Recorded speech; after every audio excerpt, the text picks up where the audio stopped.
नमस्कार. महा 83 डेली न्यूजमध्ये आपले सर्वांचे हार्दिक स्वागत. आपण आहोत ठाणे शहरामध्ये. ठाणे शहरामधील पाचपाकडी भागातील या संतोषी माता कोऑपरेटिव्ह हाऊसिंग सोसायटीचे हे सगळे सदस्य आपल्या पाठीमागे उभे आहेत आणि या सोसायटीनी म्हणजे झोपडपट्टीमधून हे सगळी मंडळी आता मोठ्या फ्लॅटमध्ये जाणार आहोत. परंतु काहीतरी प्रॉब्लेम या सोसायटीला झालेला आहे. आपण त्यांच्याकडनं जाणून घेऊया. या सोसायटीमधील काही सदस्य आपल्यासोबत आहेत. ना आमचा गेल्या 24 वर्षापासून प्रोजेक्ट चालू आहे. करतोय मी प्रयत्न, आता कुठेतरी मार्गी लागलाय तो. आणि आम्ही इकडे जवळजवळ 90-95% लोक इथून खाली करून गेलेलो आहेत. बिल्डर आणि विकासक यांच्याकडे आमचं सगळं प्रोजेक्ट चालू आहे आणि विकासक पण चांगलं आहे आणि SRच्या थ्रू काम आमचं सगळं चांगलं आहे, चालू आहे. 4-4 महिन्यापासून बाहेर पडलेलो आहेत. 95% लोक बाहेर, फक्त 4-5 लोक असे आहेत की त्याच्यामध्ये ते अडून राहिलेले आहे. आणि त्याच्यात पण आमचे सगळे जुने लोक आहेत राहिलेली.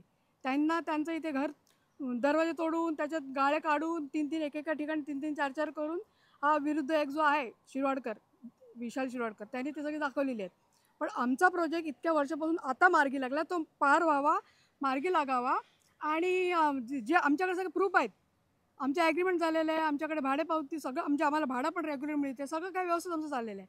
पण ह्यांच्यामुळे आमचं ते काम रखडलेलं आहे. तर कृपया त्यांना बाजूला करा आणि आमचं प्रोजेक्ट सुरळीत चालला पाहिजे, एवढंच आमचं म्हणणं आहे. तुमचा प्रोजेक्ट सुरळीत चालला पाहिजे म्हणून तुम्ही कोणाकडे गाराणी करणार आहात? कारण की तुमचा हा प्रोजेक्ट तर सुरूच आहे, विकासकांनी घेतलेलाच आहे. हो. मग पण हे आम्ही आता व्हायरल झालेला एक व्हिडिओ बघितला की त्याच्यात ते दाखवलेले की हे सगळे फेक आहेत, बरोबर नाही आहेत, हे सगळं असं चाललंय तसं. तर हे सगळं रिअल आहे. त्यांनी जे सांगितलेलं जे आहे विशाल शिरवाडकरने, ते सगळं फेक आहे, ते सगळं खोटं आहे. त्यांनी ते नंतर बांधलेलं आहे, ते दाखवता येतो.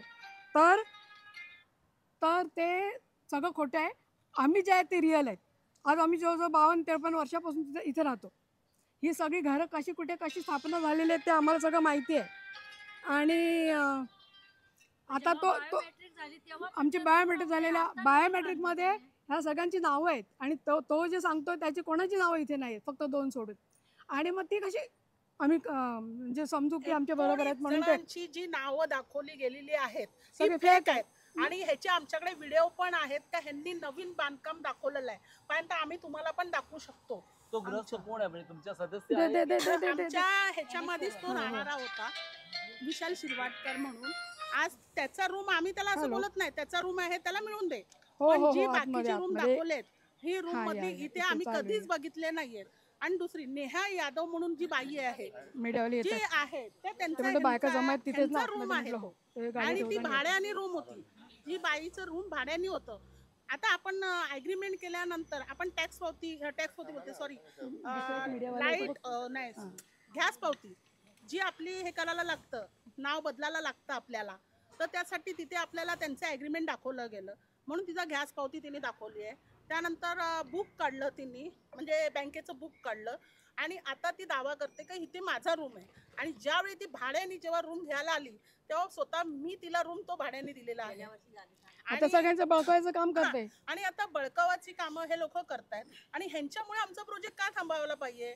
आज आम्हाला विकासकनी आम्हाला भाडी चालू केलं, आमच्या मिटिंगी झाल्या, खूप छान मिटिंगी झाल्या आमच्या. आणि एवढं आम्ही आज नाही तरी आम्ही 80-85 जणांची घरं आहेत तिथे. आज आमची लोक म्हणजे आज बाहेर राहिली आहेत. आज 4 महिने आम्ही काहीच नव्हतं. आज उद्या आणि आम्हाला न्याय द्यावा.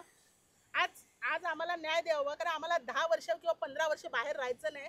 एका व्यक्तीमुळे आज आम्हाला बाहेर राहायचं नाही, कारण ही सगळी भाड्याची टट्टू आणलेली आहे. त्यांची फक्त 2च घरं आहेत आणि त्यांनी ती सगळी दाखवली. त्या दिवशी आलेले सगळे लोक आमची इथे, त्यांची प्रत्येकाची घरं होती. SRचे 33-38 तो त्यांना ते हे नोटीस घ्यायची होती म्हणून ते आले. तर त्यांच्या घरामध्ये या लोकांनी दुसरे भरून ठेवलेले आहेत.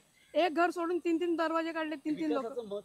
विकासाचं मत आहे की आम्हाला आता ते आमचं आहे की आम्हाला हे सगळी जाणं आम्ही केलं, त्यांनी खाली करून द्यावं, म्हणजे प्रोजेक्ट आमचा पटापट सुरुवात होणार आहे. आणि नाही झालं तर नाही, ते झालंच पाहिजे ना, कारण इतक्या वर्षापासून तडफड.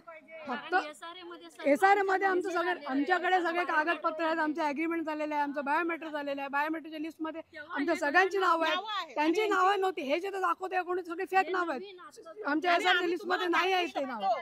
आम्ही तुम्हाला दाखवू शकतो. ही जेव्हा घरं पाडली गेली त्याच्यानंतर ही जी बांधकामं झाली आहेत त्याच्यामध्ये स्वतःचे त्यांच्या लोकांचे फोटो आहेत आणि हे लोक फेक आहेत.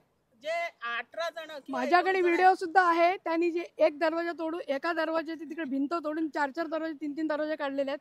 आमच्या लोकांनी तिथून तसं खाली केलं. तसं त्यांनी जून पासून त्यांनी एका महिन्यात त्यांनी ते केलेलं आहे. पण यानंतर तुम्ही कोणाकडे दाद मागणार आहात का? नाही, काय आमचा न्यायासाठी? विकासकांनाच मागणार आम्ही. आमचा SRA कडे आमचा प्रोजेक्ट आहे. SRAंनी आणि त्यांनी तो हा खाली करून म्हणजे एका SRAने हा खाली करून त्यांनी दिलं पाहिजे. SRA कडून आमचं आणि विकासाकडून आमचं काम झालं पाहिजे. विकास करायला तयार आहे, विकासक करून द्यायला तयार आहे आणि त्यांनी आतापर्यंत आम्हाला सगळं देतच गव्हर्नमेंटनी आहे. आम्हाला सवलत द्यावी आणि हे पण सगळं SRAचा व्यवस्थित प्रोजेक्ट होऊ आहे तो तिथे अडथळा येता कामा नये ना, कारण हा अडथळा टाकतो मध्ये. हे सगळे फुकट नसताना त्यांना पुढे करतो, सासूला पुढे करतो. एक दरवाजा काढला सासूला पुढे, दुसरा यासाठी दरवाजा तुम्ही काढला. कोणाकडे पत्रव्यवहार वगैरे केलेला आहे? नाही, अजून कोणाला केलं नाही. हा व्हायरल झाला म्हणून आम्हाला हे करून घ्यायची गरज लागली, नाही तर आम्हाला मीडियामध्ये पण यायची आवश्यकता नव्हती. आमचं सगळं व्यवस्थित चाललेलं होतं.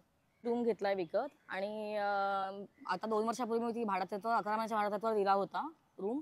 पण त्या बाईने आता कब्जा केलाय त्या रूमचा. तिला कळलं की हा रूम बिल्डरला गेलाय, तर तिने त्यापासून तिने खाली न करण्याचा तिने प्रयत्न चालू केला. मी माझ्याकडनं प्रयत्न चालू होता की खाली करून घ्यायचा, पण ती काही केला खालीच करेना. तर तो रूम माझा आहे. माझ्याकडे 1980 पासून सगळे पेपर आहे, सेल डीड आहे, सगळं आहे. तिच्याकडे काहीच पेपर नाही आहेत. ती भाड्यातत्वावर आहे, ती भाडोत्री आहे आणि हा रूम माझा आहे. तो मला मिळावा, म्हणजे माझा आहेच तो, पण तो मला मिळावा हे विकासकाकडे माझं हे म्हणणं आहे. चालू केलंस? हां, ठाणे शहरातील कित्येक असे SRAचे प्रकल्प खोळंबलेल्या अवस्थेत आहेत. असाच एक प्रकल्प या ठाणे पाचपाकडी भागामध्ये आपण पाहू शकता. येथील रहिवाशांच्या गाऱ्हाणे आपण ऐकू शकता, कारण की येथील एका व्यक्तीमुळे हा प्रकल्प रखडण्याच्या बाजूने चाललेला आहे. आपण या सर्व जे रहिवासी आहेत त्यांना आपण सांगू इच्छितो की तुम्ही तुमचं एकजुटीने या प्रकल्पाला तोंड द्या आणि संपूर्ण प्रकल्प हा उभारा या विकासकाच्या मार्गाने.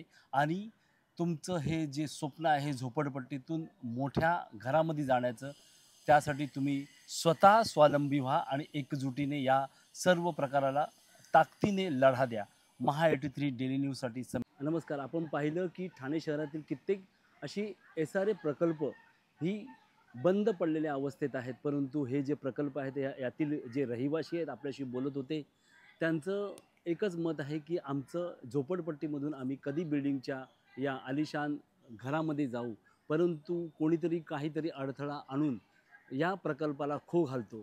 परंतु आम्ही या सर्व रहिवाशांना सांगू इच्छितो की तुम्ही तुमचा लढा चालू ठेवा, एकत्र या आणि या लढ्याला सामोरे जा. महा 83 डेली न्यूजसाठी समीर मार्कंडे, ठाणे. धन्यवाद.